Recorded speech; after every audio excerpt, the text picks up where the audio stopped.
Good morning, everyone. I'm really very excited to be here because it's my first time here to be in Israel. And I want to thank the organizing committee for such a fantastic program that attracted so many people, particularly young root biologists. This reminded me myself, my first scientific conference in the United States was a root biology symposium. That was many, many years ago, 30 years ago. So I feel like that this time I've seen lots of friends that I met 30 years ago in that first conference, and also some new root biologists. I feel like this is a very exciting program here today. And also I want to thank the organizing committee for this opportunity here today to talk to you and discuss the research with you on some of the work done in my lab, and also by others, that some of those in the audience, that in the area of how oxidation regulation of root growth, particularly root elongation, under different environmental stress conditions. So this specifically related to effects of reactive oxygen species, how that we can maintain a balanced reactive oxygen species to maintain root growth under certain conditions, non-stress conditions, and also different environmental stress conditions. As we know that reactive oxygen species, the short name is ROS, that has including hydrogen peroxide, superoxide, hydroxyl radicals, and also singlet oxygen, is naturally occurring during the plant development and metabolisms, particularly that is considered as byproducts in the electron transport processes happening in the chloroplast in photosynthesis, in the mitochondria in respiration, and also in the peroxisome in the photorespiration. So this is naturally occurring that the ROS has different effects I'm going to show you. So I consider it's like a double phase effects, that in certain conditions that promote growth and certain situations actually inhibit root growth and also other physiological or growth processes. So particularly under stress conditions, those ROS can be accumulated to toxic levels. So that can be really detrimental to root growth. So as I said earlier, so the ROS, maintaining ROS homeostasis or the balance of ROS in the plant is very important. So because it's naturally occurring in the electron transport processes, and therefore its accumulation to a certain quantity to a low level actually is very important to support plant growth, particularly different processes, including the serving as the signaling molecules to induce expression of a cascade of genes expression and involved in plant hormone interaction, regulation of root growth, and also responses to environmental stresses, particularly abiotic stresses, including drought stress, salinity, cold, and heat stress. So, but under stress conditions, that ROS can be accumulated at very high levels, mainly because environmental stresses can cause damage to the antioxidant defense mechanisms. So as we know, the antioxidant defense mechanisms actually is to maintain the ROS to a low level. So that including two different systems. One, we call it non-enzymatic antioxidant system, and another one is enzymatic antioxidant system. So the non-enzymatic antioxidants, including those accumulation of the strong reductants, including, for example, ascorbate, tocopherol, glucosamine, and carotenoids. Those are able to reduce the reactive toxic effects of reactive oxygen species or to maintain at lower level. So another system is an enzymatic, so that including the superoxide dismutase, and also catalase, peroxidase, many different enzymes involved. I'm going to talk about the different pathways later. So therefore, maintain the balance of ROS at a low level can have positive effects, but excessive accumulation of ROS can be inhibitory to root growth. First, let's talk about the positive side of ROS, how that affects root growth. So in low quantity, it has been found by many different scientists and in the literature that the low quantity of ROS can serve as a signaling molecules and also serve as a growth regulator, similar to interacting with other plant hormones that actually promote root growth, particularly because lots of the ROS, and particularly the hydrogen peroxide, they are found accumulated or produced in the root tip along the elongation zone, that particularly in the intercellular spaces. So I'm coming back to this later on because the intercellular space, that particularly in the cell wall, that controls cell elongation. So there's research done in different crops, and in this example in maize, that has been found that in natural actively growing roots, as you can see here in this slide, that the root tip stained blue and utilize this stain called NBT that stains the superoxide. And also there's another hydrogen peroxide is accumulated in the root tip and along the elongation zone of the roots that's stained by DAB, the DAB, that stains the brown color, that shows naturally produce superoxide and hydrogen peroxide during the root development under non-stress conditions. So as you can see in this slide, and also many of the major amount of ROS actually is accumulated in the epidermal cells in the intercellular space along the cell walls. So there's also research done that some of the root elongation that when the seeds first germinated, this study in rice found that the hydrogen peroxide and superoxide seems are required for the root to elongate or to produce from the seeds and elongate during the seed germination or seedling establishment. So without hydrogen peroxide and superoxide, actually the roots are not elongating. They are formed in the seeds but not really produced and elongate into seedlings. So in this study, they utilize, as we know that one of the enzymes that really enhance or catalyze the production of the hydrogen peroxide is called NADPH oxidase, or NOx.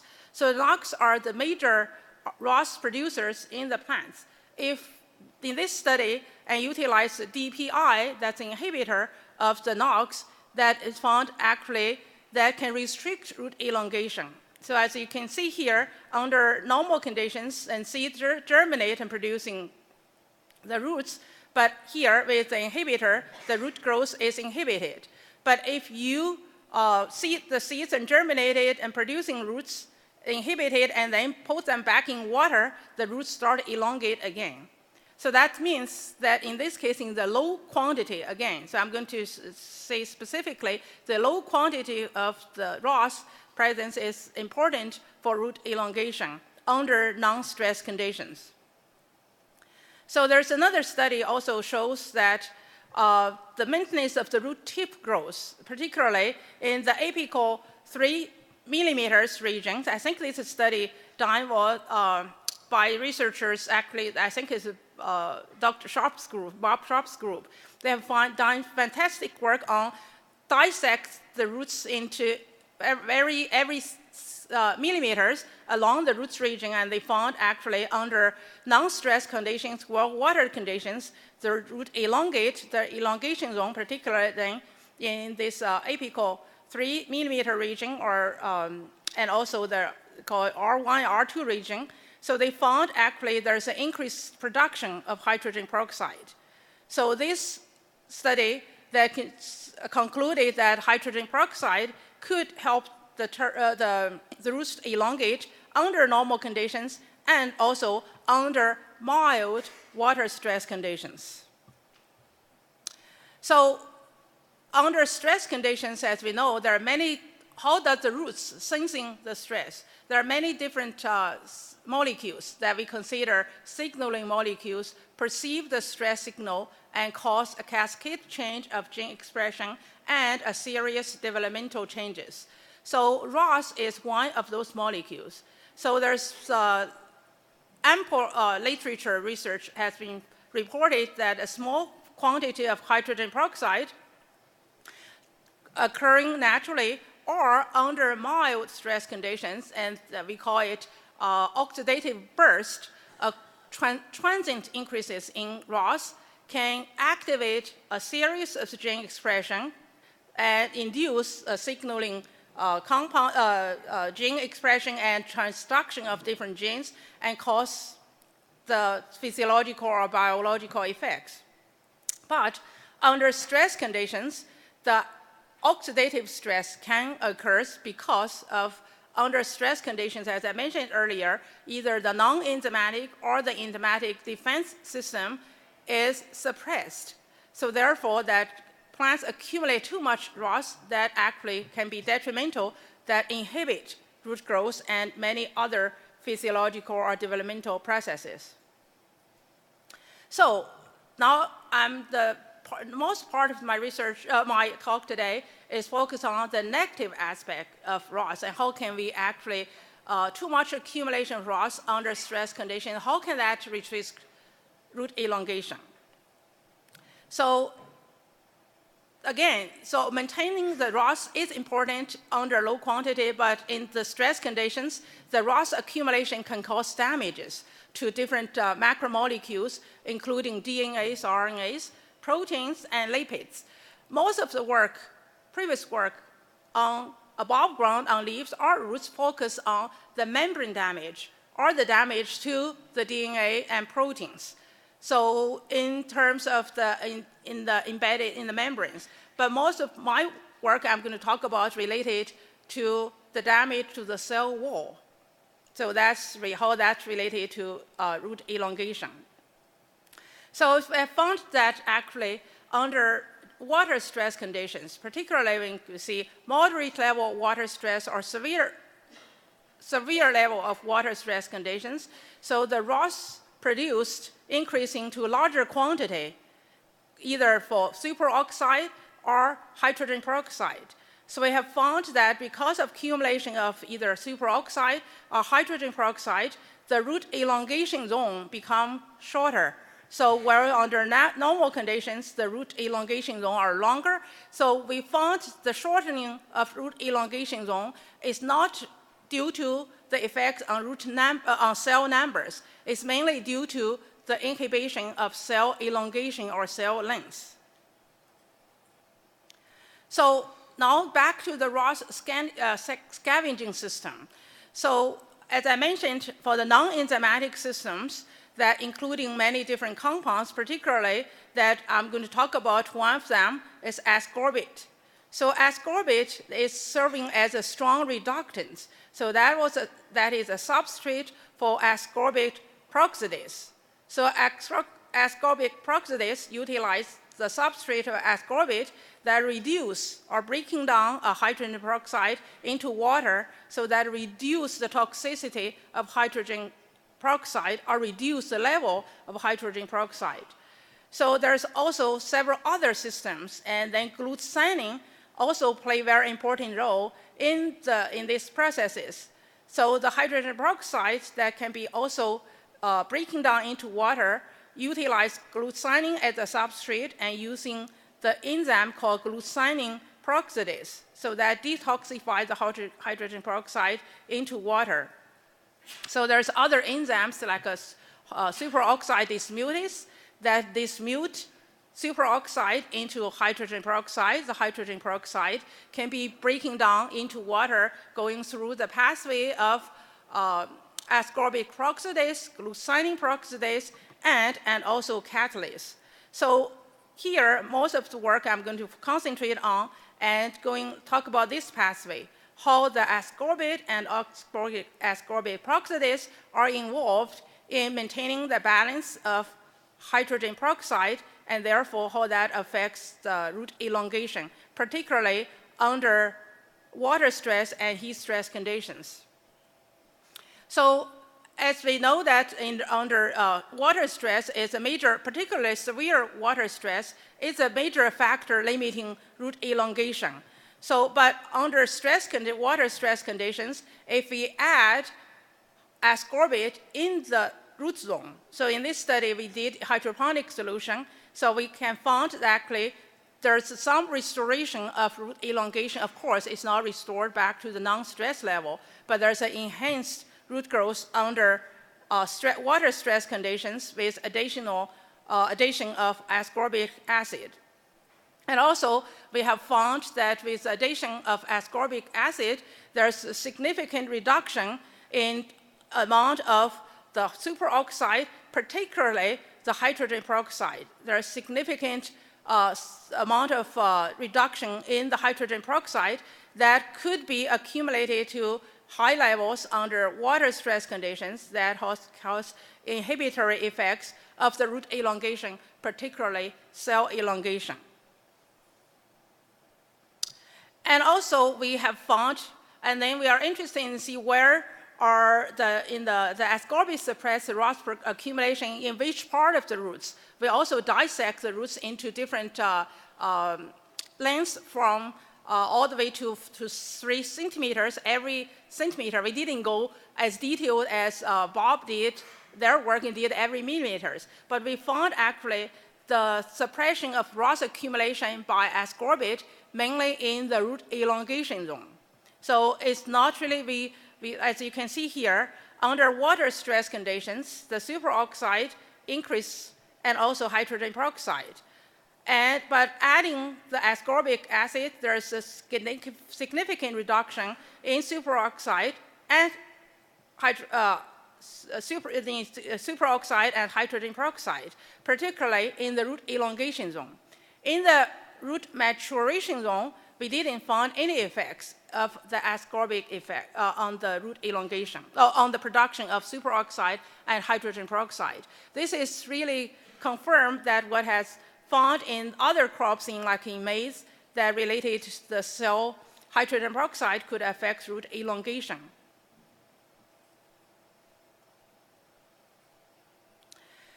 So there's also a study that's supporting what we have found in reported in the root elongation in grass species. There's increasing concentration of hydrogen peroxide has been found to inhibit root elongation in Arabidopsis.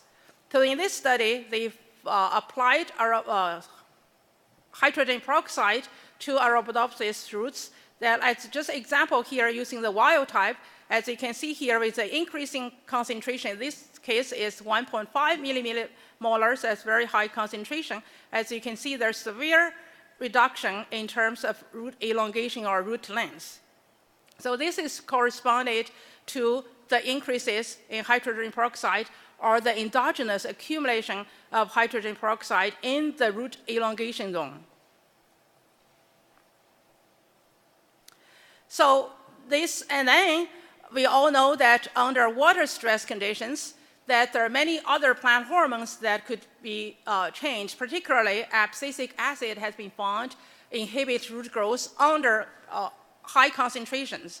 So in this study, they also look at how actually ascorbic acid may rescue the negative effects of ABA on root elongation. So in this, they look at if as you can see here, under normal conditions, the roots are elongated that regularly, and then ABA inhibit root elongation, but adding ascorbate in the solution that containing high concentration of ABA that rescue the root elongation.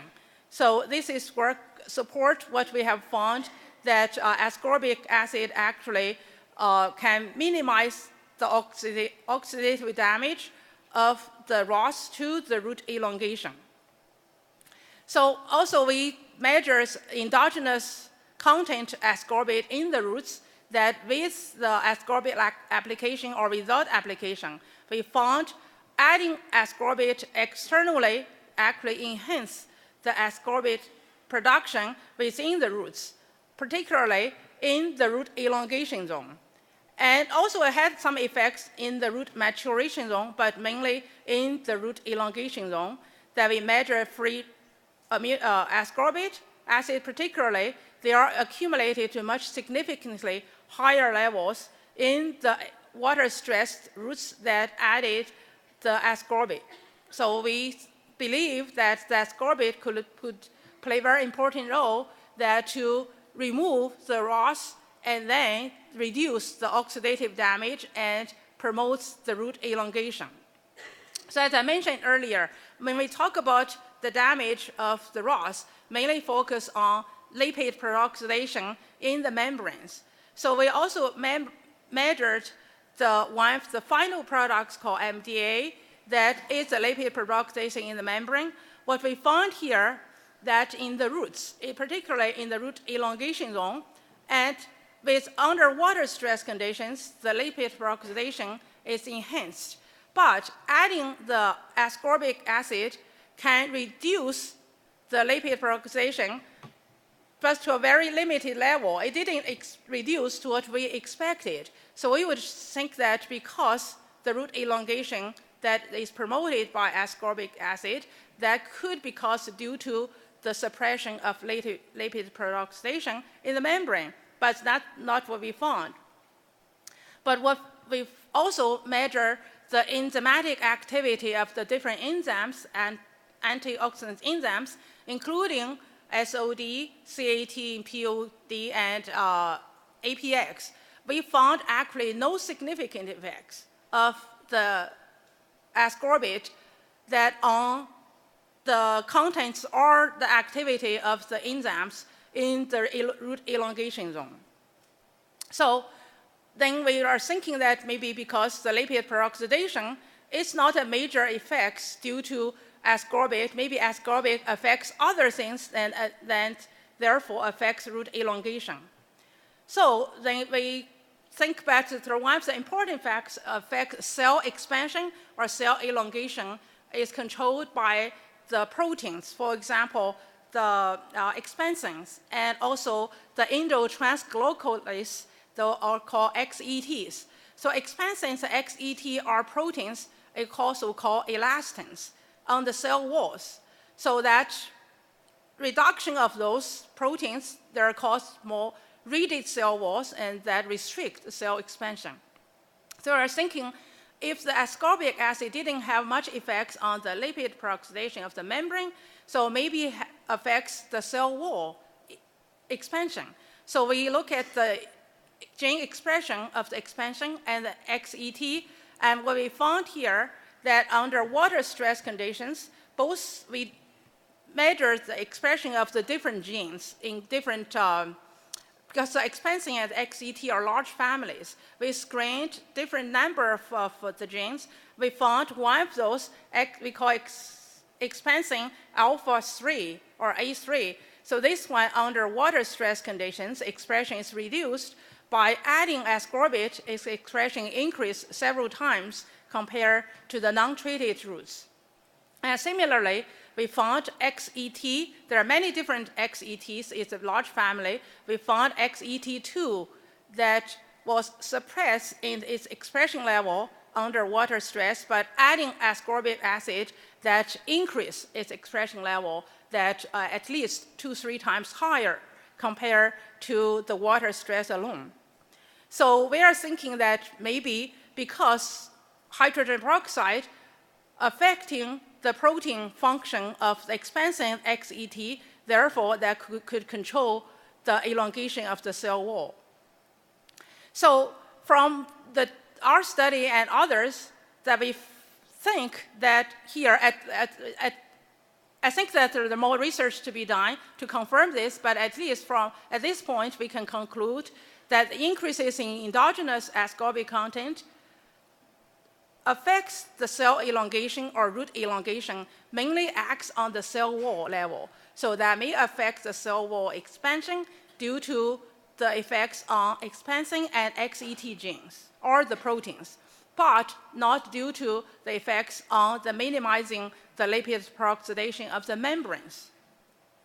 So because there's more upregulated gene expression for the XET and expansion genes. So that suggests there could be critical adverse effects of oxidative stress on the cell wall expansion due to the restriction of those extension proteins or expansion proteins. So there's also other, we'll talk about water stress. Another major factor affecting root elongation or root growth is heat stress. So we also did compare heat-tolerant species to heat-sensitive species. One of the species is the one that we collected from Yellowstone National Park. So in normal grass species, in this case, we look at the cool-season grass species, an example called agrostis, that normal grass species in growing only like 25 degrees optimum. Above 30 degrees Celsius and root growth is completely arrested. But then we found one species called agrostis scabra that the roots can elongate in the water, in the soil, in the geyser areas at up to 50 degrees Celsius. So we want to see what's really going on with the root elongation for those heat-tolerant grass species. We found that this is related to alternative respiration. So this work was done years ago, actually, with a collaboration with Huang, Rich Melwich. He was a postdoc at that time. He's in the audience, and also collaboration with Hans Lambers, who gave the presentation, wonderful presentation yesterday. So what we found here, that the root elongate under heat stress conditions are able to maintain alternative respiration instead of cytochrome respiration. So cytochrome respiration itself is inhibited, but are able to enhance the alternative respiration. So, and also we found the alternative respiration oxidase, called alternative oxidase, that was highly upregulated under heat stress conditions in these roots, in this species, are able to elongate the roots in soil temperature even up to 50 degrees Celsius. So our question is why those roots are able to elongate under high temperature conditions, and that could be due to the reduction of the ROS, because alternative oxidase are able to utilize oxygen to break down that oxygen and go through the different pathways instead of the cytochrome pathways. So actually, the enhanced alternative respiration, it can be, if overexpression, the alternative respiration oxidase are able to suppress ROS production under stress conditions or under normal conditions. With overexpression of AOX, the ROS production is reduced. So that means the alternative respiration could play a very important role, reduce ROS production, therefore allow the roots to elongate under heat stress conditions. It could be also true under other abiotic stress conditions, for example, also drought stress, but we have never done research on drought stress, really look at the alternative respiration. So now back to the question, first one, how the ROS inhibits root expansion or elongation involved in cell walls under abiotic stresses. As I mentioned earlier, most of the previous work that focused on the oxidative damage to the cell membranes, particularly related to lipid peroxidation that affecting root growth. So there's lots of work have done, look at the mechanism in that aspect. But my question is, how does the oxidative damage that affects the root elongation at the level of cell walls? I don't think there's much work done in this area. This is really something that we should explore further. So superoxide has been found is involved in peroxidase-dependent lignification and cross-linking of the proteins, and also some of the secondary metabolites, for example, phenolic compounds in the cell walls. So that may affect the cell wall expansion. So there's research, actually, it's a model, it's not really confirmed, the research data. There's a model shows that the ROS could cause cross-links of phenolic compounds and some glycoproteins in the cell wall. Therefore, that suppress the expansion, the XET activities, and causing the cell wall become more rigid or more stiffened. So therefore, that reduce the cell wall elasticity. So this is just a model of the growth of cell wall under non-stress conditions, and this here under abiotic stress conditions. In this literature, the authors has been hypothesize that under normal conditions, that as we know, that expansing the XET serving as elastins, they are forming, relaxing the cellulose and hemicellulose. So therefore, the cells can elongate, can expand. But under stress conditions, the XET and also expansing proteins production is inhibited. That's for one thing. Another thing is that because of the hydrogen peroxide could cause the cross-links of the phenolic compounds and the glycoproteins, so therefore they are actually blocking the enter of the XET and expansing into filter into the between the cellulose and hemicellulose. So therefore the cell wall become more rigid. So therefore that restrict the cell expansion. So again, there is not much work done in this research area. And then I went to try to, I'm just curious what's really going on, but no literature that has been reported. And the whole hydrogen peroxide specifically that affects expansion XET and restricts the cell elongation. But I found one article that could be really provide some insights or stimulating some research ideas on abiotic stress. There's one article that reported the hydrogen peroxide that contributes to the cell wall strengthening or rigidity for disease defense. So this, when the fungus attacks the cell walls, and then the cell starts producing some hydrogen peroxide. So that causes the phenolic and cross-linking, the protein cross-linking and hydrogen peroxide accumulation that make the cell wall more rigid. So therefore the disease that prevents the fungus penetration into the cell wall. So in conclusion from our study and also current literature that has been found that root growth affected by ROS depending on the ROS quantity, that with promoting effects at low quantity but inhibitory effects at high quantity, particularly that induced by abiotic stresses such as water and heat stress. So ascorbate can suppress the accumulation of superoxide and hydrogen peroxide production under abiotic stress conditions. Therefore, they are able to promote root elongation or at least minimize the inhibitory effects of the ROS on the root elongation. So therefore, that can maintain the root growth under abiotic stress conditions. This mainly due to the effects of the non-enzymatic activities. As I showed you earlier, that the ROS ascorbate did not affect the enzymatic activity under water stress conditions related to root elongation.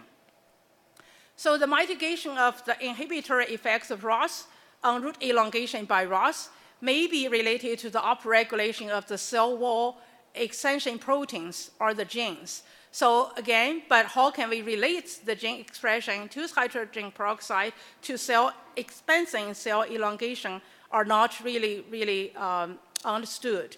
So based on the literature, as I showed you earlier, on the disease defense, there must be something going on between the direct effects hydrogen peroxide to the expansion protein and also the XET proteins. So the proposed model suggests that excessive ROS may cause cross-links of phenolic compounds and the glycoproteins. So therefore, that suppress the cell expansion and therefore the root elongation. So more research is needed in this area. So this really, there's an area I think for our young root biologists are able to explore with more advanced technology, particularly related to the molecular factors regulating the root growth related to ROS production. So I think that's really something that I would really be interested to continue in this area, and I think that that requires much further investigation. With that, I just want to quickly acknowledge my graduate students. I have multiple students involved in this study, and particularly I just want to mention that Shimon, Rich Melville. He was the one that did some of the research in the alternative respiration in my group. That was years ago, almost 12 years ago, and hence that who contributed to the work. We published several papers in this area of alternative respiration related to root growth under heat stress conditions. So without further ado, I think I want to complete my presentation. I want to thank you for your attention.